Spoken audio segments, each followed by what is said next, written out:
ஏன்னா எப்படி இருக்க பிள்ளைலாம் எப்படி இருக்கு? இப்போ அடங்கி போகிறான் போலுக்கு பாவையில் விசில் அடிக்காமல் போகிறான். இப்போ போலீஸில் அடிக்க வச்சிட்டோம்ல. போலீஸ் வந்து எங்கள் சொந்தக்காரங்க ஆழ்வாரத்தில் இருக்காங்க.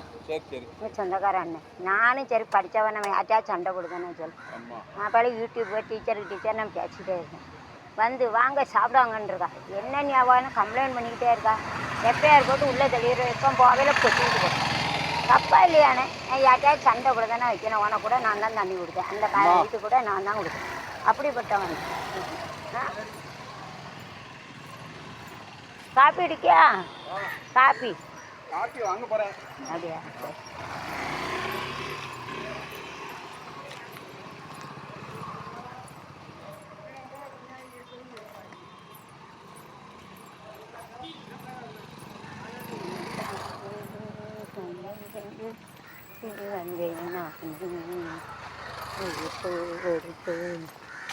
ஒரு மாலை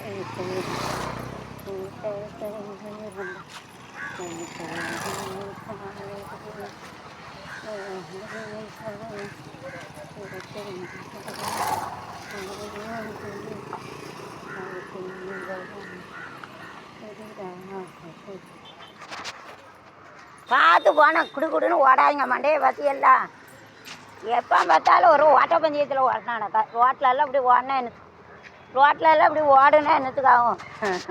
பார்த்து போனால் பார்த்து போய் எங்கள் மண்டை உடஞ்சிட்டு. என்னத்த ஒரு காப்பி. அண்ணாத்த என்ன ஒரேடியா மௌன விரதம் இருக்காரு. வாயில் வெந்நியை கோரி ஊற்றணும். ஒரேடியா பேச மாட்டேறா.